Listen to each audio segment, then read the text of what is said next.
संसद की सदस्यता को लेकर राहुल गांधी को सुप्रीम कोर्ट से बड़ी राहत मिली, लेकिन कांग्रेस ये सवाल उठा रही है कि जब सुप्रीम कोर्ट ने कह दिया तो फिर उनकी सदस्यता आखिर बहाल लोकसभा स्पीकर क्यों नहीं कर रहे हैं, वक्त जबकि काफ़ी ज़्यादा हो गया है और समय भी मांगा गया है। इस पूरे मुद्दे पर बातचीत करने के लिए हमारे साथ आम आदमी पार्टी के राज्यसभा सांसद संजय सिंह जी हैं, उनसे बात कर लेते हैं। संजय जी, जब सदस्यता गई थी, कांग्रेस ये कह रही थी 24 घंटे का वक्त नहीं लगा, उनको निष्कासित कर दिया गया।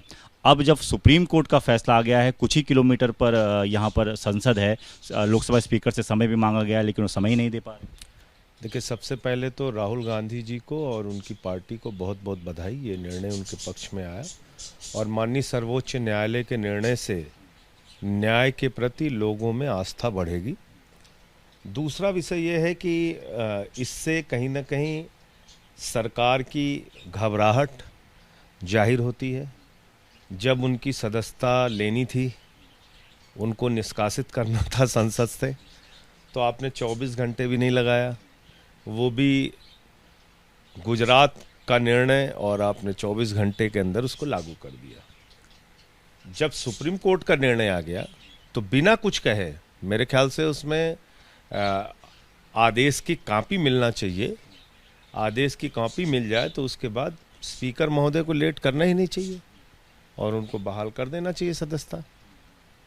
लेकिन मुझे लगता है कि जो अभी अविश्वास प्रस्ताव पे चर्चा होगी, मेरे ख्याल से नरेंद्र मोदी जी और उनकी पार्टी नहीं चाहती होगी कि अविश्वास प्रस्ताव पे राहुल गांधी जी बोले। दूसरी चीज़ ये है कि क्योंकि ऑर्डिनेंस को लेकर जो बिल लोकसभा में पास किया गया और राज्यसभा में भी अब सोमवार को रखा जाना है, क्या आपको लगता है कि अगर राज्यसभा में भी उसका नहीं रोक पाए तो सुप्रीम कोर्ट से जिस तरीके से तो राहुल गांधी को राहत मिली, आपको मिले? सारे ऐसे बिल हैं जो संसद ने पास किया और गैर संवैधानिक था, तो न्यायालय ने उसको रोक दिया। दिल्ली के मामले में भी यही हो रहा है। 239A के तहत दिल्ली की विधानसभा बनी। 3 विषय को छोड़ के सारे अधिकार हमको मिले। बावजूद इसके आपने ऑर्डिनेंस के जरिए सुप्रीम कोर्ट के 5 जजों के फैसले को बदल दिया। ऑर्डिनेंस के जरिए संविधान संशोधन नहीं हो सकता, और इसलिए अगर ये बिल गैर संवैधानिक ढंग से पास भी हो रहा है दोनों सदनों में, संख्या बल किसी भी तरीके से मैनेज करके, तो मैं समझता हूं कि ये सुप्रीम कोर्ट में ये बिल कहीं दूर दूर तक टिकेगा नहीं। सोमवार को क्या तैयारी रहेगी, क्योंकि राज्यसभा में आप हैं? जितने भी इंडिया गठबंधन के दल हैं, वो सब लोग इस बिल को वहां पर रोकने के लिए, इस बिल के खिलाफ अपना वोट करने के लिए तैयार हैं। क्या आप अपील करेंगे, क्योंकि आपको सस्पेंड किया गया, कि आपको मौका दें संसद में? अब जो इंडिया गठबंधन के दल हैं और उनके फ्लोर लीडर हैं, उनके नेता हैं, उन्होंने चेयरमैन साहब से और leader of the house Piyush Goyal ji से बातचीत की है। अब क्या निर्णय लेते हैं सरकार के लोग जाने। धारा 370 को हटे हुए आज 4 साल हो गए हैं। आप कैसा देखते हैं जो डेवलपमेंट की बात केंद्र सरकार कर रही है, वहाँ पर हुआ है धारा हटने के बाद से, आप कितना आपको फ़र्क दिखता है? देखिए, क्या कहा था इन्होंने कि पूरे देश से लोग जाएंगे, वहाँ पे इन्वेस्टमेंट करेंगे। सरकार एक वाइट पेपर जारी करे, इन 4 वर्षों में कितना इन्वेस्टमेंट हुआ, कितने लोगों ने जाके वहाँ ज़मीन खरीद ली, कितने लोगों ने क्या क्या किया, बताइए ना आप। आपने वहाँ पर लगभग 5 साल से राष्ट्रपति शासन लगा के रखा हुआ है।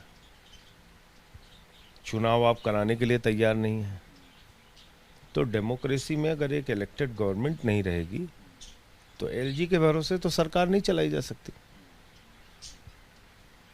एक सवाल अमित शाह ने जो चर्चा के दौरान कहा था, बिल जब लाया जा रहा था, कि अरविंद केजरीवाल उनकी पार्टी गठबंधन का हिस्सा नहीं रहेंगे जब बिल पास हो जाएगा, इस पर क्या? नहीं, वो तो खैर ज्योतिषी भी हैं और महान ज्ञाता हैं। अब कहाँ से उनको ये जानकारी मिली है तो अमित शाह से ही पूछिए। हम तो इंडिया गठबंधन के हिस्सा हैं और दोनों मीटिंगों में, पटना और बेंगलोर दोनों मीटिंगों में अरविंद केजरीवाल जी गए थे। बिल्कुल। तो ये अपने मन से ऐसी बातें करना बिना सिर पैर की, भाजपाइयों की आदत है अफवाह फैलाने की। इनको तो मैं अफवाह कंपनी इसीलिए कहता हूँ। बातचीत के लिए। तो संजय सिंह सीधे तौर पर ये कह रहे हैं कि जब सदस्यता रद्द की गई तब 24 घंटे से ज़्यादा का वक्त नहीं लगा, और जब सुप्रीम कोर्ट का फैसला आ गया तो इतना वक्त क्यों लग रहा है, इसमें सवाल खड़े हो रहे हैं। वहीं दूसरी तरफ उनका कहना है कि जिस तरीके से अब दिल्ली सेवा बिल जब राज्यसभा में आएगा तो उसे रोकने के लिए जो इंडिया जो गठबंधन है उसके तमाम जो सांसद है वो पूरी कोशिश करेंगे इसे राज्यसभा में रोकने की। कैमरामैन अजीत चाको के साथ दीपक सिंह रावत, एबीपी न्यूज़, दिल्ली।